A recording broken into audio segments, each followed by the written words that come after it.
kata wafat itu berbeda, teman-teman. Sama seperti din dan milah. Din secara umum, milah secara khusus, begitu. Nah, kalau wafat ini khususnya, maut itu umumnya, atau terbalik ya, mautnya itu umum. Artinya, kalau kita lihat, Al-Quran itu menggunakan kedua kata, maut dan wafat. Nah, jadi, aduh, ada telepon lagi dari Bang Dewa. Ambil alih dulu, Asran, ada telepon dari Bang Dewa, bentar. Ya, baik. Maka kalau kita melihat di sini ayat ini, maka kita lihat konteksnya kan dalam daripada penjelasan daripada Al-Imam Al-Hasan. Ini kan dikatakan di sini makna daripada wafat di sini ya, muwafati ya kan, di sini ada makna mengangkat, ada makna muwafatkan, ada makna menidurkan. Maka kita lihat di sini sama dengan apa yang dikatakan oleh Allah Subhanahu wa taala dalam Al-Qur'an. Ini contoh, saya berikan contoh ya. Turun dulu yang satu. Nih. Oh baik ini. Ini contohnya. Oke.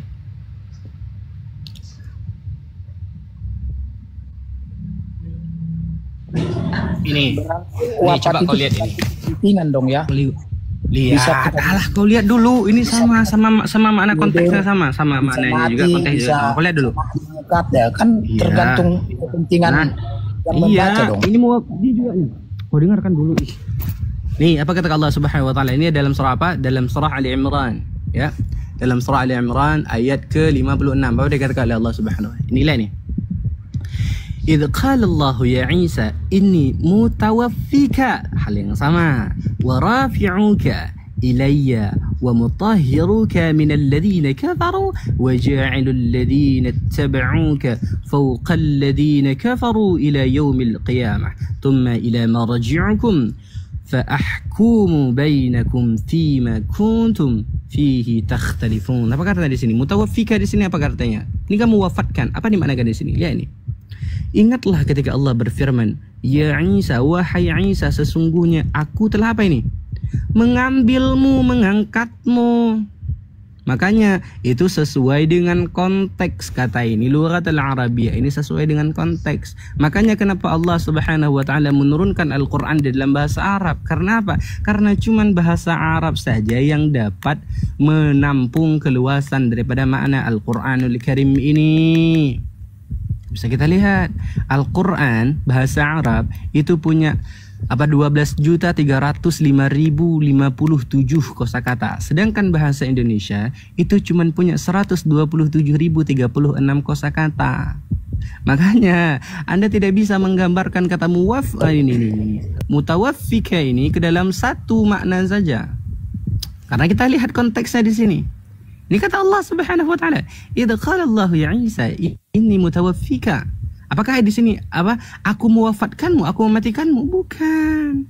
Tapi apa di sini? Ya, di situ juga ada ayat ininya Bang Asran.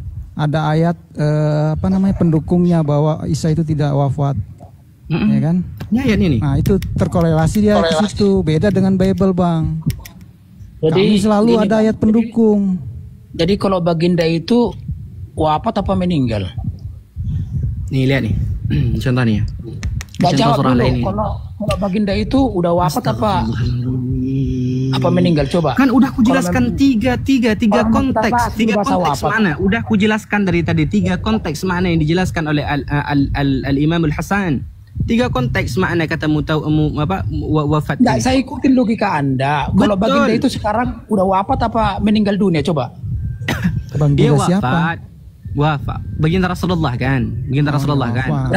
Berarti baginda bisa tidur dong, bukan wafat dong. Kalau memang itu pengertiannya wafat. Tiga konteks itu sesuai dengan konteks yang kau lihat apa? Berarti tergantung kepentingan masing-masing dong kalau gitu. Itu sesuai dengan konteks pembahasan dialek ini dia. Ilmu dialektika itu terjemahan makna itu sesuai dengan konteks apa yang tertera di sini. Astagfirullahaladzim. Kamu nggak mengerti kaidah bahasa ayat itu propaganda Arab, Bang. Kau saya yang tidak mengerti konteks bahasa Arab. Ini contohnya. Ketika Allah Subhanahu wa taala menerangkan, ini ayat pendukung lagi daripada apa? Bahwasanya Nabi Allah Isa Rasulullah itu tidak dimatikan oleh Allah Subhanahu wa taala, akan tetapi diangkat bulat-bulat oleh Allah Subhanahu wa taala. Ini lihat ini. Dalam Al-Qur'an surah An-Nisa ayat 57 apa kata Allah Subhanahu wa taala? Baca di sini. Ingat, a'udzubillahi minasyaitonir rajim. وقولهم إنا قتلنا المسيح عيسى بن مريم رسول الله وما قتاله وما صلابه ولكن شبيه لهم وإن الذين اختلفوا فيه وإن الذين اختلفوا فيه لفي شك منه ما لهم به من علم إلا اتباع الظن وما قتله يقينا. Apa kata Allah di sini? Nih. Kau baca di sini. Kami menghukum pula mereka karena ucapan mereka, sesungguhnya kami telah membumbun Al-Masih Isa putra Maryam Rasulullah, padahal mereka tidak membumbunnya dan tidak pula menyalibnya, tetapi yang mereka bumbun adalah orang yang diserupakan, yang menyerupai Isa. Sesungguhnya mereka yang berselisih pendapat tentang pembumbunan Isa selalu dalam keraguan terhadap mereka. Nih, selalu dalam keraguan terhadap mereka, benar-benar tidak mengetahui siapa yang sebenarnya yang dibunbun itu kecuali mengikuti prasangkaan belaka, jadi mereka tidak yakin. Faham tidak di sini, wahai longor? Lah, turun kau, takut kau, panas kau. Panas kau kan? Nih ayat-ayat mendukung ini. Karena udah saya jelaskan tadi. Kalau misalkan buka aja Seran. Gimana? Buka aja di surat Al-Zumar itu ayat 42. Al-Zumar 42 ini, bentar Asram kaya. Al-Zumar. Buka aja di situ. Itu penjelasannya tuh tentang al-maut, kemudian dengan wafat itu. Oke. Al-Zumar 42 ya. Ini Asram muka tafsir atau Asram muka ayat aja? Asram muka ayat. Langsung ayat. Ini kata A'udzubillahi minasyaitonir rajim. Apa kata Allah di sini? Allahu yatawaffal anfusa hina mautiha wallati lam tamut fi manamiha fayumsiku allati khada 'alayha al-mauta wa yursilu ukhra ila ajalin musamma inna fi dhalika la ayatin liqaumin yatawafakkarun. Apa kata Allah di sini? Allah Subhanahu wa taala. Allah menggenggam nyawa manusia pada saat kematiannya, dan yang belum mati ketika dia tidur. Ingat ya. Dia menahan nyawa yang telah dia tetapkan kematiannya, dan dia melepaskan nyawa yang lain sampai waktu yang ditentukan. Sesungguhnya pada yang demikian itu benar-benar terdapat bukti-bukti kekuasaan Allah. Allah bagi kaum yang berfikir. Nah, inilah maknanya. Oke, lihat di situ. Ya tawafa itu apa maknanya? Apa artinya itu, Pak? Ini ya tawafa, ini yatawafa, menggenggam nyawa. Betul. Nih. Udah dijelaskan tadi. Ada kalau misalkan menurut Al-Imam Al-Hasan, tiga perihal yang dimaknakan dengan wafat, ya, mutawaffa. 3 perihal makna. Ini sesuai dengan konteks ayat tersebut, karena lughatul Arabiyyah tidak sama dengan lughatul Indonesia. Ada kalanya kata wafat ini bermaknakan tidur seperti yang dijelaskan ini. Ya, ada maknanya tidur, ada maknanya itu Allah angkat langsung seperti yang dikatakan oleh Allah Subhanahu wa taala dalam Al-Qur'an tadi, dalam surah Ali Imran ini juga kan. Ini diangkat oleh Allah Subhanahu wa taala. Ini mutawaffika. Apa makna di sini? Apa makna di sini, Bang? Ngerek. Tuh kan, lagi-lagi enggak bernafas. Mutawaffika ya. Ini mutawaffika. Nih, sesungguhnya aku mengambilmu. Berarti ada 3 makna ya. Pertama tadi mewafatkan, mengambil, dan juga menidurkan. Nah, itu makna daripada mutawaffika. Paham ya teman-teman ya? Jadi kalau yang dalil Rasulullah itu ini ya Bang Asran di Az-Zumar 30 itu, innaka mayitu Wa innahum mayitun. Sesungguhnya kamu akan mati dan sesungguhnya mereka akan mati. Innaka mayitun wa innahum mayitun. Beda. Makanya Oten ini susah kali. Bahkan yang bahasa Indonesia aja susah mereka apalagi kau masuk ke literasi bahasa Arab.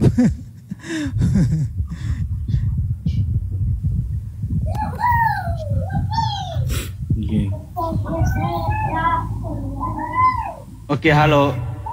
Yuni dan Mohan, halo. Halo, Yuni dan Mohan. Halo. Oke, lanjut Bang Asran. Kalau ini langsung mati di sini. Mayitun itu kan mayit. Innaka mayitun wa innahum mayitun. Innaka mayyitu wa innahum mayyitun. Sesungguhnya engkau ya Muhammad akan mati. Ini mayit ini berbeda makna konteks daripadamu. Iya, kalau Nabi Isa ditaruh ke situ, nggak bisa kita bantah sudah, ya kan? Itu betul. Mutawafika itu kan masih ada beberapa pemahaman di situ. Dalam genggaman Tuhan. Makanya dia bilang tadi apa? Dia bilang dalam genggaman Allah. Kebutuhan. Tidak ada dalil penguatnya bahwa memang Nabi Isa itu belum wafat. Ada ayat penguat apa? Teman-teman tolong jangan ini ya, jangan spam ya, teman-teman tolong jangan spam ya. Yang warna biru tolong teman-teman. Pakai ini aja, pakai bahasa tulisan biasa aja. Kayak tulisan Oten warna biru itu Bang, itu spam abangku.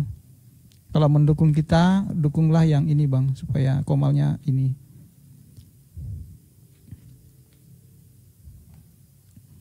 Uni masih terima telepon ya? Kayaknya. Oke teman-teman, itu clear lagi. Kenapa? Nanti Asran ini parkun lama ya, soalnya Asran siapin hafalan nanti. Masih ada setengah halaman lagi nih, Allah. Masih ada setengah lembar lagi nih Bang, ya Allah, besok udah Asran. Enaknya itu di subuh, di jam 2, jam 3 tuh. Jadi kan otaknya fresh di situ. Asran nggak masuk tuh Bang. Nggak bisa Asran. Udah dicoba. Kalau sekarang kan banyak pikiran, nggak bisa. Kalau saya nggak bisa. Asran lebih cepat zuhur gitu. Zil Aceh. Pan orang Aceh na yuk mah. Orang Aceh na yuk mah. Zil Aceh. Oh Zil Aceh Aceh lah. Seharusnya Yesus ngajak ngopi bareng sama hotel Bang. Oke, pakat ngopi ya. Oke, selamat sore, selamat malam. Annyeonghaseyo. Oke, annyeonghaseyo, selamat malam. Annyeonghaseyo, selamat malam. Ini panggilan terakhir ya. Annyeonghaseyo, selamat malam. Naik jadi berhala. Halo Sajuki. Halo Sajuki. Aduh, maaf Bang, kepencet Bang. Oke siap Bang, terima kasih, sehat selalu. Lagi Bang. Bang, suaraku jelas nggak Bang? Aman, alhamdulillah. Oke. Ramai wak pulau ge, ramai wak Aku penasaran tadi tuh Bang, sayangnya aku di jalan pas masalah takdir tadi tuh, lucu banget, nggak ngerti dia takdir ya. Menurut dia. Ini naik lagi nih, Yuni Mohan dan Mohan ini. Tadi nggak ada suara, naik lagi dia. Waalaikumsalam. Halo, Bang Yuni dan Mohan. Halo. Lagi dia. Pencet kali. Paung nenek, paung nenek. Halo. Waalaikumsalam warahmatullahi wabarakatuh. Kayak Pak mah gede ledung lah. Kayak kena wajib berhala.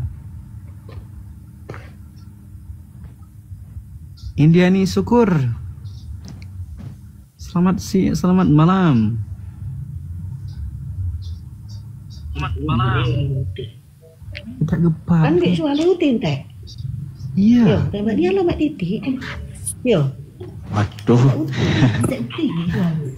Ibu, selamat malam. Halo.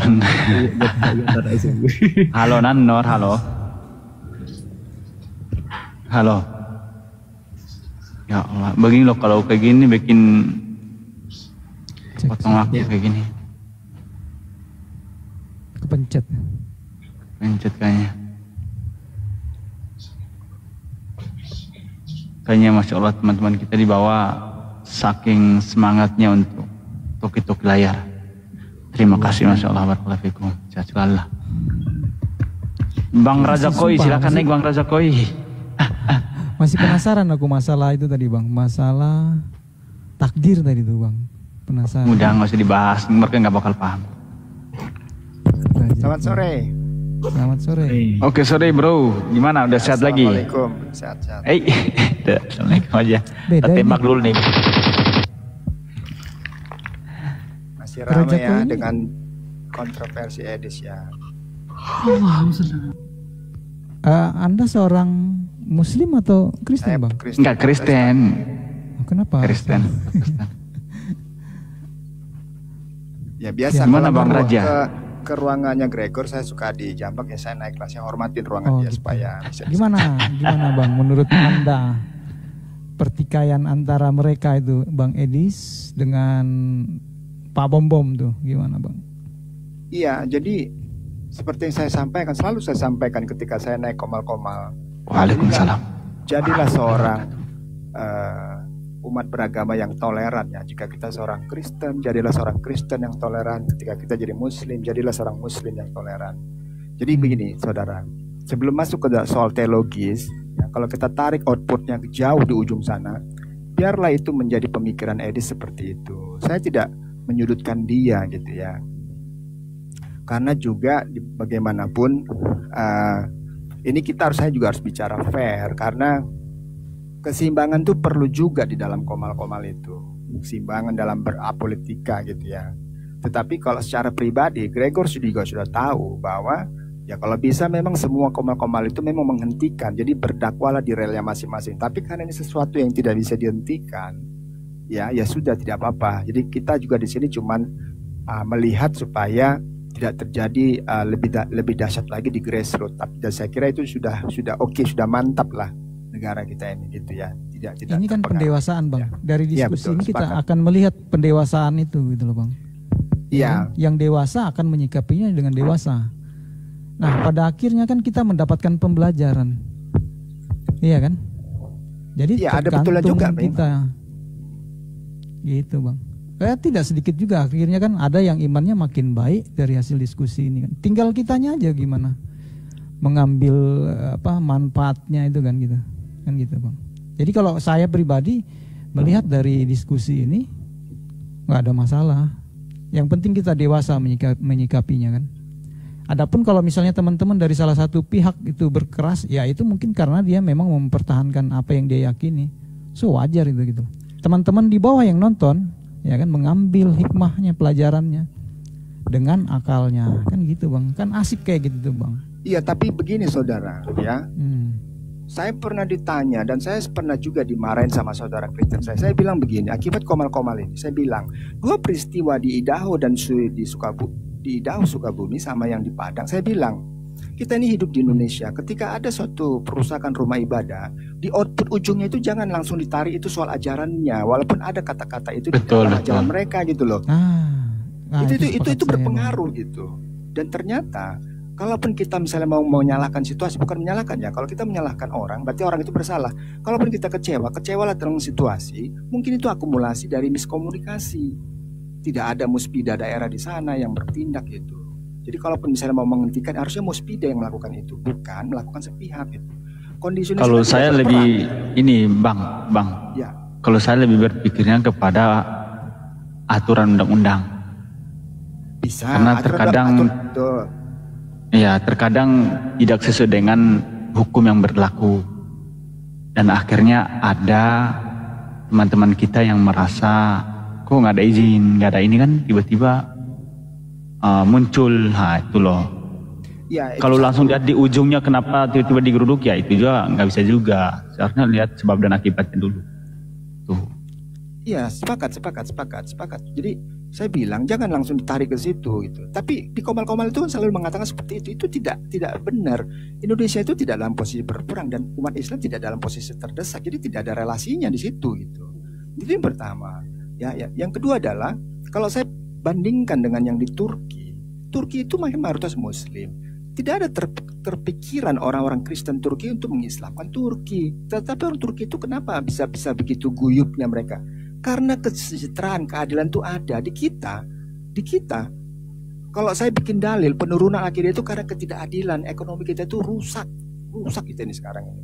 Begitu mahalnya ekonomi kita ini, sehingga apa? Bahkan sore-sore saya katakan umat Muslim sendiri pun paling sholatnya itu juga pas kebetulan aja gitu, karena terjebak dia dalam pekerjaan sehari-hari. Itu yang terjadi gitu. Itu kan perspektif Anda. Itu fakta loh. Perspektif Anda. Bagaimana Anda mengetahui bahwasanya orang Islam itu sholat pas kebetulan saja? Bukan, maksudnya begini, bukan Islamnya, tetapi misalnya pekerja-pekerja Grab. Jadi kita tarik pribadi-pribadi. Bentar bang. Anda kira kami ini sholat itu karena kebetulan? Enggak, sholat itu kewajiban bagi kami. Jangan tarik sholat secara general, jangan stereotip saudara. No. Ini kita berbicara tentang apa? Relevansi yang Anda sampaikan tadi itu nggak relevan, bro. Yang pertama Anda mengatakan tentang menyangkut pautkan ini dengan masalah ekonomi kah, ini itu kah. Yang pertama, Komal ini ada, kau dengar dulu. Kami orang Islam bergerak, hadir menjadi apologet di sini, hadir menjadi orang-orang yang membantah syubhat-syubhat ini. Karena apa? Ya karena beranjak daripada fitnahan kalian orang-orang Kristen terhadap kami. Kami beranjak daripada apa? Daripada misi permurtadan kalian yang besar-besaran terhadap apa? Saudara-saudara kami yang tidak mengetahui, yang tidak dalam akidahnya. Makanya di sini kami ada untuk apa? Memberantas itu semua. Kalian kira kami di sini suka-suka ada kayak gini?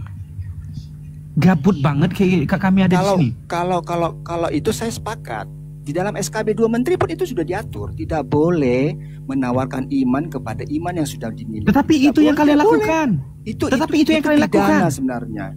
Itu yang kalian lakukan. Misionaris kalian yang melakukan hal itu. Makanya kami bergerak ada di sini untuk apa? Untuk memberantas hal-hal itu. Mungkin saudara-saudara kami tidak semuanya bisa menuntut ilmu di pesantren, enggak semuanya.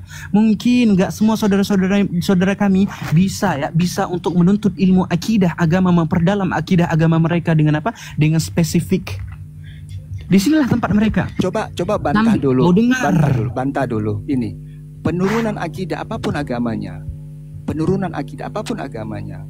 Karena ketidakadilan dan kemerosotan ekonomi yang dihadapi oleh masing-masing orang. Bagaimana itu?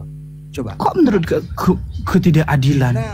Ketidakadilan apanya di sini kau? Mengkolerasikan hal ini dengan hal yang tidak logis. Sosial. Oh dengar ini. Itu loh. Kau membawa logical fallacy di sini. Kau mengkolerasikan hal ini dengan hal yang tidak ada sangkut pautnya sama sekali. Yang pertama, di dalam Islam itu diwajibkan untuk menuntut ilmu. Talabul ilmi faridatun ala kulli muslimin wal muslimat. Itu saya sepakat, nggak ada masalah di situ. Kau dengarkan dulu. Makanya kami di sini hadir sebagai apa? Kami hadir sebagai ladang ilmu saudara-saudara kami yang tidak memiliki ilmu. Kewajiban kami yang telah belajar untuk mengajari apa yang sudah kami pelajari. Kewajiban kami membentengi akidah-akidah saudara kami yang minim akidahnya. Makanya di sini kami hadir. Kami hadir pun karena apa? Karena kalian yang terlalu agresif, minoritas yang tidak tahu diri. Sudah ada dalam undang-undang untuk apa? Tidak menawarkan keimanan kepada seseorang yang sudah beriman. Tetapi apa yang terjadi? Misionaris kalian berceceran. Kalian kalau kata Tante Mika apa? Kalian kalau Tante Mika ya, bikin kandang dulu baru binatangnya dicari. Orang kalau udah ada binatang baru apa? Baru bikin kandang. Tapi kalian apa? Bikin kandang dulu baru cari domba-dombanya. Itu yang kalian lakukan. Makanya di sini kami hadir untuk apa? Untuk memberantas misi permurtadan kalian. Tak usah kalian salahkan komal-komal ini ada.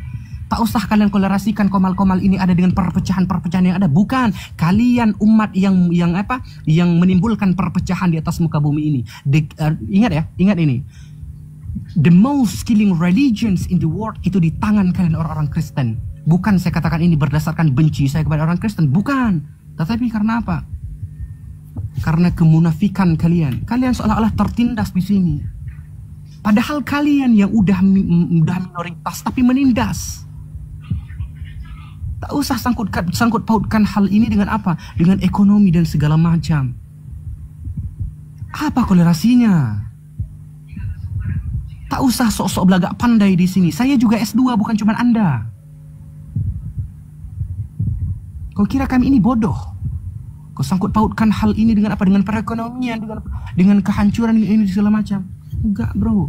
Kami hadir di sini untuk membentengi umat Islam.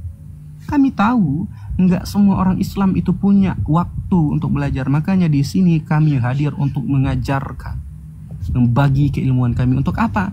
Untuk memberantas misi permurtadan kalian, kafir laknatullah. Paham? Tak usah berpura-pura baik di hadapan saya. Saya bukan orang bodoh. Paham kau? Bro, dari 100% pernyataanmu itu tidak semuanya benar. Tapi saya juga tidak menyangkal bahwa ada benarnya juga pernyataanmu itu. Saya tidak pernah berpikiran mengkristenkan itu Islam, mengkristenkan di Indonesia. Nggak ada begitu. Nggak semua pemikiran orang Kristen begitu. Beneran loh. Jadi beneran lo. SKP 2 menteri itu yang dikawal. Overplying victim. Ingat ya di Indonesia ini. Kau ingat? Di seluruh dunia ini yang cuman ada kecemburuan sosial, kebencian sosial, bahkan ada apa? Islamofobia. Dari mana? Orang Kristen. Anda tidak bisa bantah dalil soal masalah ketidakadilan itu. Soal politik, budaya, yang ekonomi. Oke. Kalau misalkan saya tertarik Anda membahas tentang keadilan. Oke. Kurang adilkah Anda sebagai minoritas berada di negara mayoritas Islam ini? Kurang adilkah Anda? Bercermin jangan ke atas, jangan usah mendongak ke atas. Kalau Anda mau bercermin. Membenarkan semua statementmu dan juga tidak. Maka akan di sini saya berikan komparasi. Okay? Kalian orang-orang minoritas yang tidak tahu diri di Indonesia ini seolah-olah kalian itu tidak memiliki keadilan. Tetapi apa? Kalian itu sudah diberikan toleransi yang setoleran mungkin sama siapa? Sama orang-orang Islam di Indonesia ini. Kalian dibebaskan kok.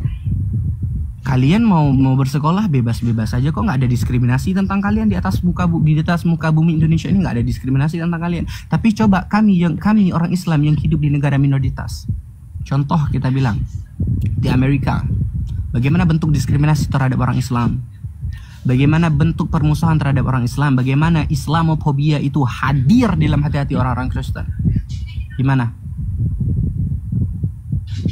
Gimana di timur sana yang Saban tahun lalu itu pesantren dibakar, masjid dilarang bangun, ya? Gimana itu?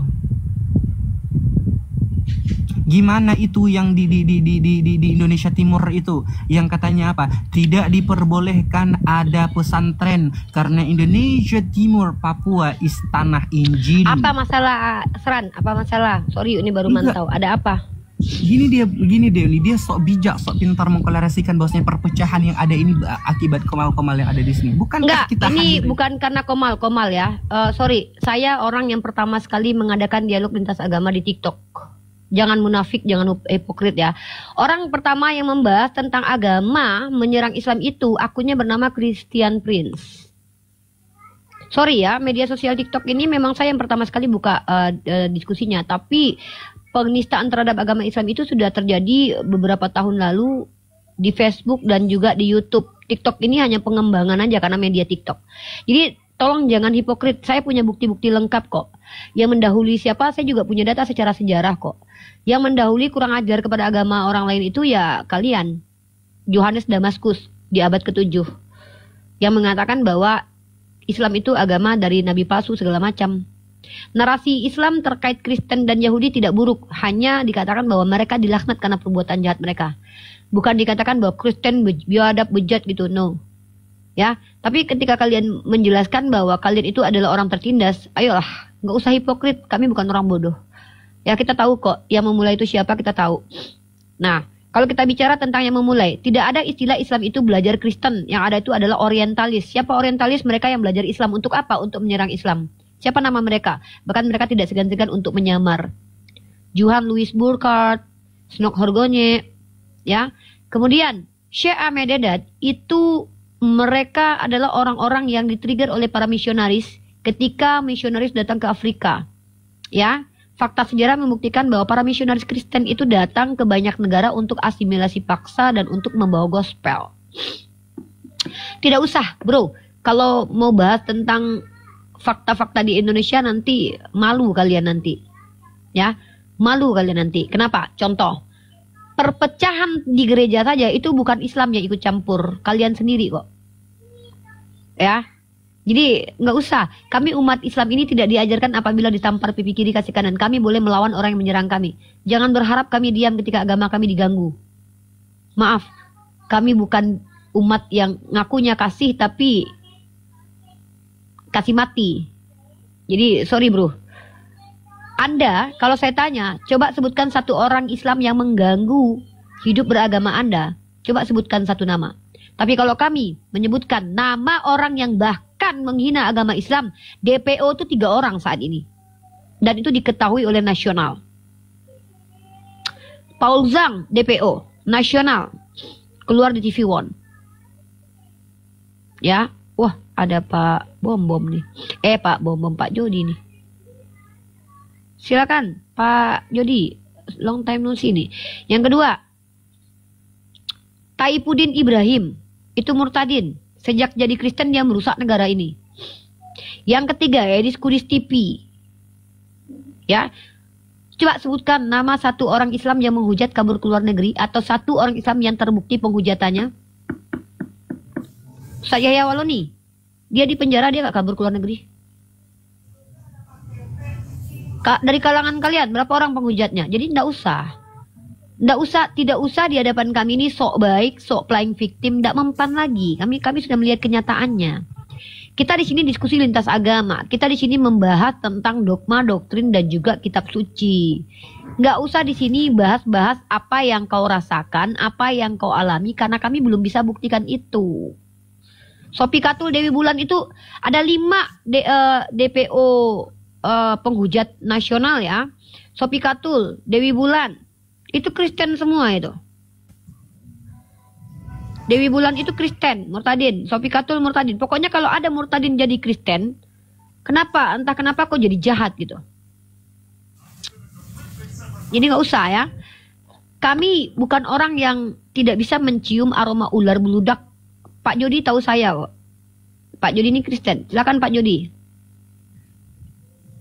Gini, masnya longgar pada, saya enggak enak ganggu. Ya nggak apa-apa, materi kita kan tentang penyalipan toh. Iya itu, maksudnya tentang itu. Saya tidak tertarik mendengarkan sentimental pribadi. Saya di sini tertarik membahas tentang substansi diskusi yang adalah ilmu Pak Jody. Jadi Bapak lebih diberikan tempat. Pak Jody, saya besarkan terima kasih. Uni asran parpun lama Uni ya. Ya, oke. Oke Pak Jody, kemana aja Pak Jody Hendarto? Enggak apa-apa ya. Izin sholat dulu nih ya. Izin sholat dulu nih ya. Adek. Kemana aja Pak? Iya. Kenapa? Sibuk dengan ya terima kasih ya buat apa ya? Buat Unirifa yang ngasih kesempatan. Tolong pelanin dikit. Terima kasih buat Unirifa yang ngasih kesempatan untuk bahas ini ya tentang Edis TV dan apa namanya Pak Bom ya. Bom. Oh. Kemarin itu saya hanya ingin nganu aja sih, ingin apa ya? Iya maksudnya ingin mengurai saja kenapa kok bisa begitu sih? Ya semoga atau mungkin bisa. Pak Jody, harapan saya adalah memberikan pemahaman perspektifnya Pak Jody nih dari orang yang boleh dikatakan Kristen tapi memiliki dogma yang berbeda dengan doktrin yang berbeda dengan beberapa Kristen lainnya. Jadi Pak Jody pertama boleh menguraikan kira-kira kenapa seperti ini, nanti boleh disampaikan kira-kira kalau Pak Jody itu lebih kemana dan penjelasannya seperti apa. Seperti itu. Iya baik ya, terima kasih buat kesempatannya teman-teman dan Unirifa dan yang lain-lainnya. Jadi sebetulnya kenapa kok bisa terjadi perbedaan tafsir ya antara Pak Bom dengan Edis TV?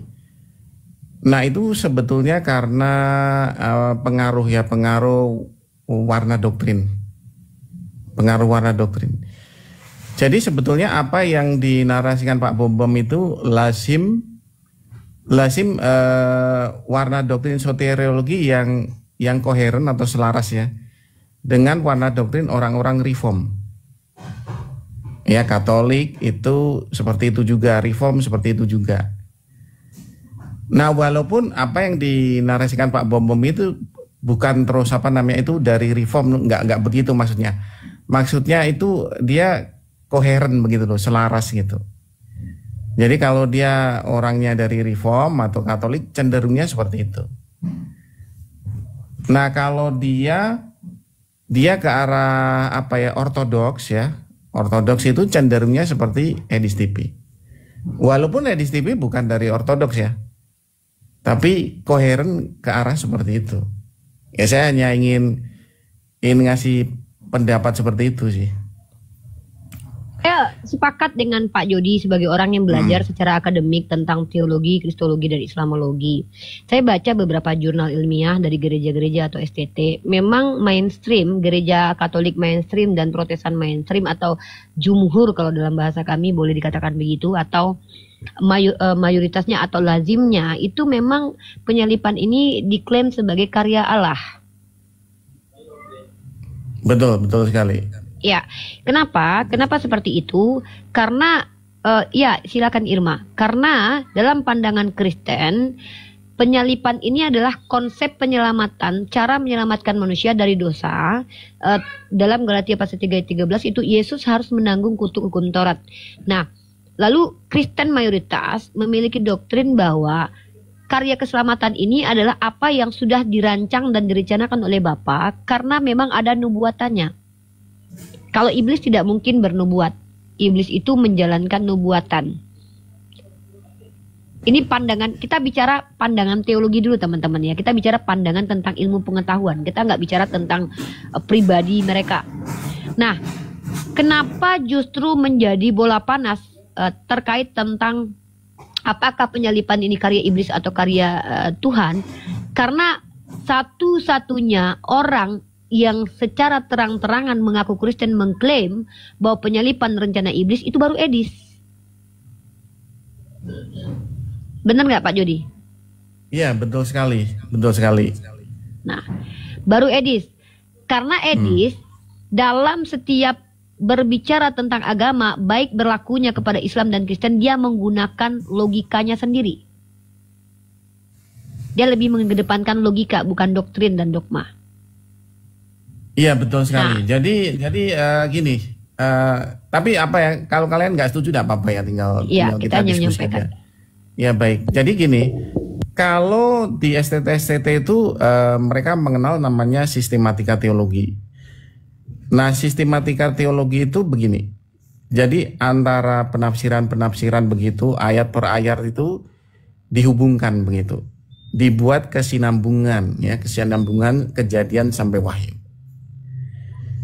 Nah begitu. Jadi kalau misalkan kayak truk begitu namanya sasis lah, gitu, lantai dasar mobil. Nah itu dilas begitu ya, dihubungkan dengan roda ban depan sampai belakang. Nah kira-kira begitu gambarannya apa itu sistematika teologi. Nah karena Edis TV itu bukan sosok yang akademisi, yang betul, sosok yang mengenyam akademisi itu, jadi dia tidak mengenal namanya sistematika teologi. Dia membuat dogma sendiri, Pak Jody. Nah, ini Pak Jody saya support dengan jurnal ya. Ini jurnal dari STT Teologi Manado ya. Di sini penulisnya adalah beberapa orang. Bentar ya. Oke. Nah, kalau kita lihat di sini dikatakan bahwa penyalipan atau soteriologi ini adalah karya Allah. Nih ya. Betul, karya penyelamatan Allah. Makanya saya buat tema, konsekuensi dari statement Edis adalah ketika Edis mengatakan penyalipan rencana iblis, maka keselamatan itu rencana iblis dan iblis adalah juru selamat. Itu konsekuensinya. Paham nggak Pak Jody? Betul sekali. Jadi Edis TV kan jadi begini Uni Rifat, jadi tentang konsekuensi, tentang sistematika teologi. Nah begitu itu sesuatu yang tidak dipahami oleh Edis TV. Ya setahu saya beliau nggak sekolah gitu loh, nggak sekolah STT setahu saya loh ya. Hanya Pak, jadi bilang Kenapa para pendeta-pendeta besar seperti MYM, orang-orang Katolik, kemudian Verbum Veritatis, kemudian Pak Bom, karena mereka mengenyam sekolah teologi. Betul. Jadi justru apologet Kristen seperti Agatha, kemudian Edis dan kawan-kawan, itu orang-orang yang tidak mengenyam Sopiatul, itu bukan orang yang sekolah teologi ya. Mereka itu sekolah penghujat ya teman-teman ya. Rata-rata apologet penghujat ini itu kompak dengan narasi Edis bahwa soteriologi ini soteriologi iblis. Maka lebih berbahaya apa yang dimunculkan Edis ini sebenarnya bukan hanya untuk gereja mainstream Katolik saja, tapi juga seluruh gereja Protestan. Karena kalau seandainya penyalipan adalah rencana iblis, secara tidak langsung keselamatan dan yang jadi juru selamat adalah iblis. Bantah saya. Nah, jadi gini, saya hanya ingin jelaskan dari teman-teman ya. Jadi apa yang dinarasikan oleh Edis TV sebetulnya sudah lama ya, beberapa orang juga punya pendapat seperti itu. Nah, tetapi yang jadi masalah ini ya, Edis TV itu kan viral. Nah viewernya cukup banyak dan juga banyak sekali teman-teman Kristen yang terpengaruh. Nah, karena itulah maka ya, karena viral sebetulnya kan memang sejak adanya media sosial ya, apapun yang viral itu dianggap sangat mempengaruhi. Nah, sehingga beberapa teman yang arah warna doktrinnya seperti reform itu langsung mengcounter. Nah, begitu. Ya, jadi ini counter ini terjadi itu sebetulnya karena viral aja. Kalau masalah yang punya narasi seperti itu sebetulnya udah lama ada gitu. Tapi kan viewernya paling juga 17 orang, 20 orang, jadi kan nggak ada yang peduli. Nah, fenomena ini Pak Jody disebut dengan post-truth, pasca kebenaran, di mana orang-orang menganggap kebenaran itu bukan karena fakta, tapi ya karena fenomena viral tadi salah satunya. Jadi karena dia viral, dianggap mewakili banyak pribadi-pribadi Kristen, kemudian penontonnya banyak, dia dianggap benar. Itu juga yang terjadi di Konsili Nikea, bukan? Betul sekali. Kebenaran karena konsensus. Sebenarnya ini tidak masuk dalam teori kebenaran para scholar sebenarnya. Nah, yang saya ingin sampaikan juga di sini teman-teman ya, kenapa kok apa yang dinarasikan oleh Edis TV itu berpengaruh ya? Karena memang ada beberapa kelemahan tentang soteriologi warna doktrinnya reform ya, apa yang diwakili Pak Bumbur. Nah, kelemahannya itu adalah ya tidak ada breakdown atau urean ya. Ini bagaimana Allah Bapa itu merancang penyaliban ini ya, tindakannya apa? Nah, itu nggak ada breakdownnya. Nah, tindakan merancang penyaliban itu seperti apa? Lalu kemudian dieksegesi, ditafsir dari ayat mana? Itu tidak jelas. Nah, contoh ya, kalau misalkan ya eksegesinya agak jelas itu bisa mematahkan Edis TV dengan baik. Ya, contoh misalkan begini, tindakan pertama dari kitab Kejadian ya. Allah Bapa membuat jebakan pasif Adam dan Hawa ya, bahwa dia akan jatuh dalam dosa ketika makan buah pengetahuan baik dan jahat. Nah, itu tindakan yang pertama, misalkan begitu. Ya, Allah membuat tindakan pertama yaitu membuat jebakan pasif. Nah, gitu. Misalkan ya seperti itu ya. Oh, jadi Adam dan Hawa ini memang dijebak oleh Tuhan Allah itu sendiri. Nah, tapi Pak Jody sebagai orang yang saya anggap normal di antara Kristen lainnya, mungkin ya, Pak Jody coba saya bantu. Enggak, ini kalau saya ngomong beneran. Coba saya bantu untuk mengeksegesinya. Tapi eksegesis ini eksegesis berdasarkan tekstual, kontekstual, dan esensi dari Tuhan. Kita menggunakan esensi Tuhan. Kalau kita sepakati bahwa Tuhan itu adalah semua perbuatannya baik, maka kita tidak akan menerima bahwa Tuhan merencanakan kejahatan, betul? Tapi ada yang istilahnya itu izin. Dan saya akan bawa ke Pak Jody bagaimana Islam. Islam itu Tuhannya tidak Pak Jody, saya bawa dulu ke ranah Lauhul Mahfuz ya. Lauhul Mahfuz itu adalah ketetapan Allah, di mana apa yang terjadi itu sudah tercatat dan Allah sudah tahu apa yang akan terjadi sebelum sesuatu itu ada. Paham ya? Karena kita bicara tentang Tuhan yang transenden, Tuhan yang pengetahuannya melampaui ruang dan waktu. Paham Pak Jody? Iya, siap. Oke, lalu kita beranjak. Dulu para ulama Islam itu bertengkar gara-gara adanya paham Qadariyah dan Jabariyah. Ini gara-gara membahas masalah ini, Pak. Nah, maka kemudian keburukan yang terjadi di dunia itu, diksi yang lebih tepat itu bukan iradat Allah, tapi lebih ke izin Allah. Dan Al-Quran punya, kami kalau bicara itu saya punya dalilnya semua. Pertama, iradat Allah hanyalah kebaikan dan kemudahan, bukan kesukaran. Seandainya ada musibah, maka itu atas izin Allah. Seperti itu. Ya. Nah, jadi begitu. Bentar ya, ada telepon nih. Bentar, saya ada telepon.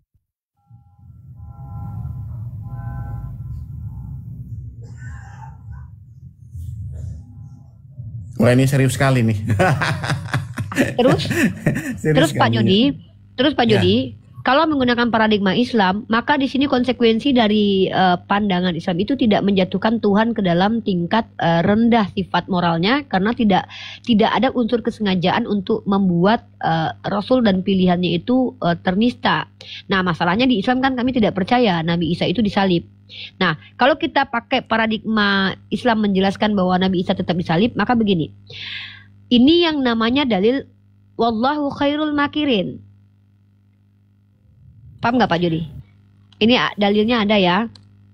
Ya. Saya tunjukkan dalilnya. Dan ini dulu sering dijadikan serangan kepada Islam. Ternyata justru ini yang digunakan Edis untuk menjawab. Surah Ali Imran ayat ke-54 ini ya, saya bacakan. Saya punya video Edis ya. Nanti saya kalau bisa putarkan di sini. Dan orang-orang Yahudi itu pun merencanakan tipu daya Pak Jody. Ya, jadi rencananya memang dari rencana orang-orang jahat. Orang jahat pasti disertai iblis, karena yang mereka ikuti bisikan iblis, betul? Orang-orang Yahudi merencanakan tipu daya. Mereka hendak membunuh Nabi Isa, dan Allah pula membalas tipu daya itu. Dan ingatlah, Allah sebijak-bijaknya pembalas. Kalau kita bicara Tuhan pembalas, itu hal yang diimani oleh kita Islam, Kristen, dan Yahudi. Nahum 1 ayat 2, Tuhan pembalas. Nah, maka kalau dalam Islam, Allah mengizinkan Nabi Ibrahim dibakar oleh Raja Namrud, Nabi Muhammad diletakkan kotoran onta, dilempar orang Taif, Nabi Isa kemudian dikejar-kejar, Nabi Yunus masuk ke dalam perut ikan. Itu bukan Allah sengaja merencanakan keburukan kepada nabinya. Tapi bagi nabinya itu ujian cobaan, bukti imannya kuat. Atau seperti Nabi Ibrahim yang disuruh untuk bunuh anaknya Ismail. Pertama untuk pembuktian bahwa nabi-nabinya orang-orang berkualitas. Yang kedua adalah di situ dia menunjukkan even rasul-rasulnya itu ada di ujung tanduk sekalipun, mereka akan diselamatkan oleh Tuhan. Sesuatu yang mustahil pandangan manusia. Inilah hikmah dari penyelamatan para nabi. Tapi kalau kita gunakan paradigma Kristen, maka Edis